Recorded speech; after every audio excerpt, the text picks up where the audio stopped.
I had to stop after 500 meters.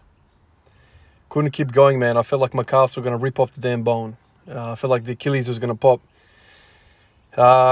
Took your advice to try running on the incline, running uphill or running on the incline on the treadmill. I didn't really know where to go, so I kept kind of playing around with it. Went up to level 7. I'm guessing that's 7 degrees.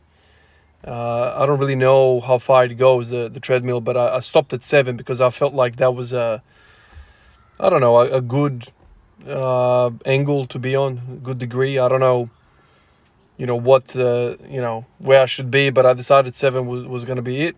I left the speed at 6 kilometers per hour and I just went for it. And after 100 meters, my calf started really letting me know what's up. Just a pump. Not so much a pump where you expect it when you're doing calf raises, like right at the top, like right at the knee level, kind of just below the knee. It was right kind of at the Achilles and basically middle of the back of the leg, lower leg.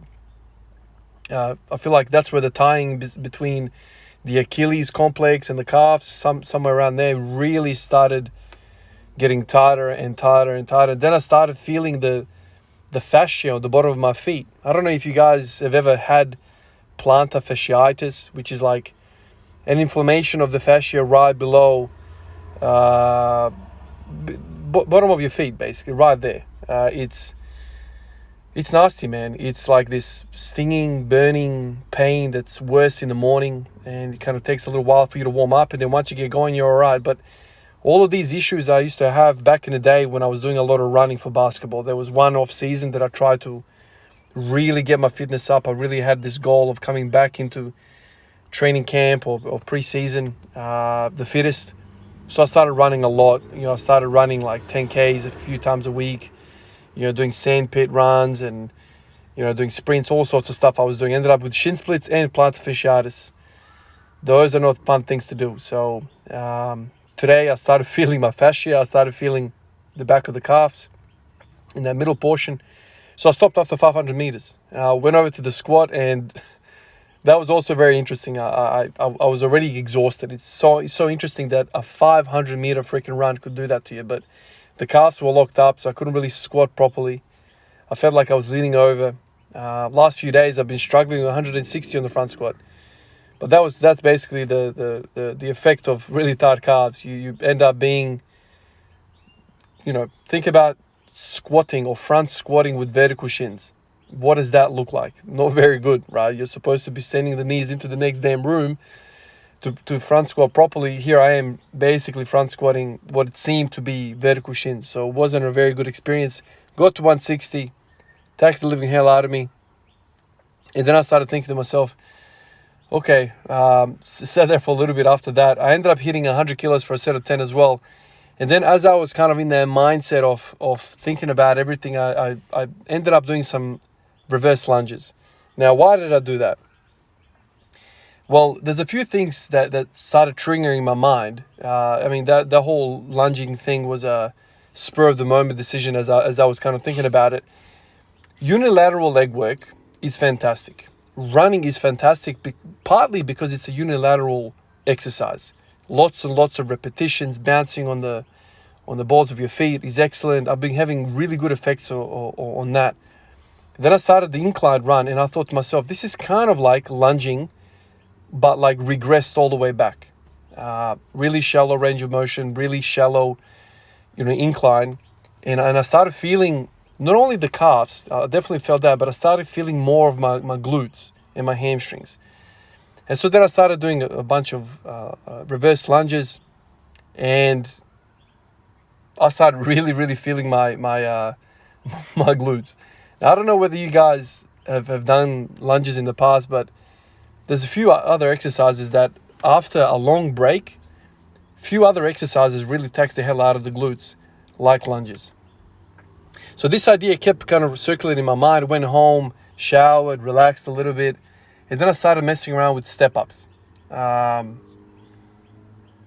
didn't go crazy, nothing like that. I just, thinking on my feet, just walking around the room, thinking about all the structures of my lower body, thinking about the mechanics.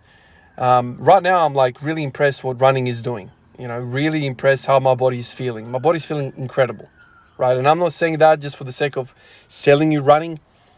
Whether you want to run or not, or whatever, bike ride or row or whatever the case might be, but I particularly am interested in running. Why is running making my hips feel so good? My knees, ankles, everything's feeling really good. I've known about unilateral leg work to be really good. So then I was kind of like, you can load running by putting an incline, by putting a weight pack on yourself or whatever. That's where I kind of started with the thoughts. Ended up doing lunges, ended up doing step-ups. And then I started thinking about what's the human body meant to be doing. Walking. We are PhD, we are gold medalists, we are the best species on the planet at walking. We will walk anything down. We can't run after a cheetah, we can't run after a deer, but we'll walk that sucker down. If that thing is scared of us and is running away from us, if there's a pack of 100 of us, we will walk this thing down. The lion, the tiger, the cheetah, the deer, they're not meant to be walking hundreds of kilometers. We can. We can just walk continuously forever, basically. Unilateral leg work. Running is right at the top of that. We are meant to walk and run.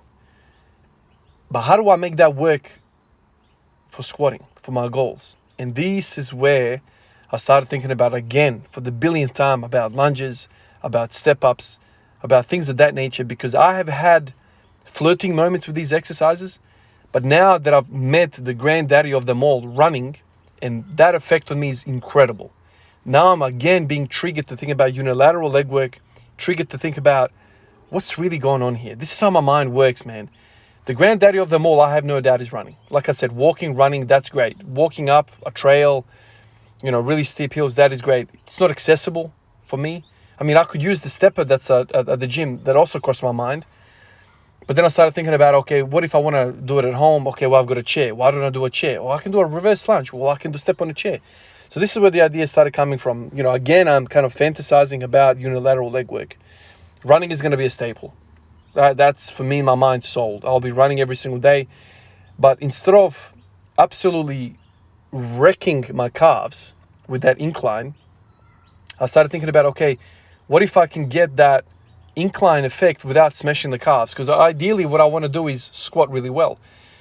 Running on a flat surface affects me very minimally on the squat. My calves hurt, they're pumped up, but they don't feel like restricted like I felt today. Today I felt really unable to squat to my full potential. I don't like that effect. So I thought, okay, let's run tomorrow. As soon as I go to the gym, I'll run on the flat surface. And then maybe I could do something like a lunge or a step up to get the other effects that an incline treadmill does. This is where my mind is right now. This is what I was thinking about. I'm really impressed. I mean, running, if anything, take away all the other effects, it's making me feel good. And when something makes me feel good as this is making me feel, it is very hard to convince me to not do it. Squatting, lots of volume has hurt me. There are things in my bucket, of good feeling bucket that always kind of return me back to baseline or feeling good. Running is part of that now. I've spoken about pulling in general, does that. Low weight, high repetition squats to do that. Unilateral leg work, I've kind of fantasized by that, trialed it. I didn't have a lot of, faith in it. But now with running on board, this is the king of all, man. It just targets so much stuff. I'm feeling really good. So as I'm kind of feeling around moving forward with this running idea, I'm kind of picking at things, questioning things, exploring. The goal is still to squat a lot. The goal is still to deadlift a lot. The goal is to do all of these other things. But running right now, I'm thinking could be a key ingredient in that. How many people that squat really well? How many of them run? I don't know. One of the ideas that I got in this train of thinking was when you think about Olympic weightlifting, they also spend a lot of time on one leg. Not all of them, but most of them, I feel, could be wrong, when they're doing the jerk portion of the clean and jerk, a lot of them do split stands. So I'm wondering how much of that is actually really, giving them that unilateral leg work that I'm finding really beneficial. Obviously, that's not a lot of reps. But if you think about Olympic weightlifting, they do a lot of reps, a lot of practicing reps. It's not to failure or anything, but that's still spend a bit of time with that split stance, unilateral position in that frontal plane. I could be wrong. I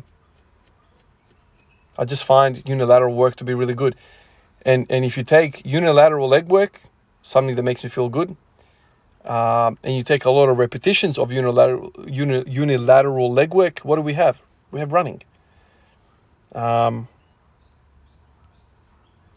just have to structure it in such a way where I can do it every single day. I do really want to run every day. It might sound like a joke, but I actually do want to run every day. I think it's a great warm-up. It prepares me for squatting. Like I said, it's lots of repetitions, unilateral leg work, leads me into good squatting. I'm warm, I'm ready. It feels really good. But I'm thinking, should I be loading that unilateral leg work? So running is going to be there, but as an accessory movement, as after everything has been done, should I do some sort of a loaded unilateral leg movement? My favorite has always been the reverse lunge. I could do that maybe once or twice a week. I just have to make sure that I still have enough points to do my rack pulling. In all this experimentation I did today, I'm actually quite worried that I'm going to be sore tomorrow. Even if I'm sore tomorrow or not, tomorrow is a rack pull day. So I'm going to come in and do my, proper rack pull session. Last time was not good. I wasn't quite happy with last time because I couldn't hit the proper numbers on the deadlift, blah, blah, blah, blah. But tomorrow I'm going to go in and rack pull. I'm going to go and run on a flat for about 500 meters, do the deadlift, do the rack pull, do the back off sets on the rack pull. And then depending how I feel, obviously I'll do some front squatting, blah, blah, blah, blah. But I'm feeling like, should I incorporate some sort of rotational, system of exercises where I'm loading a unilateral leg work? And for that, I don't really care about specificity. For that, there could be a billion variations. I could do Bulgarian split squats. I could do reverse lunges. I could do walking lunges. I could do step-ups. What other things could be done? Like jumping squats. God knows. There's many, many different ones. But I'm fascinated again about unilateral leg work. I feel like I've said unilateral leg work a billion times this video, but that's what's on my mind right now. Anyway, guys, that's what's on my mind today. Appreciate all of you guys. I'll catch you in the next one. Peace out.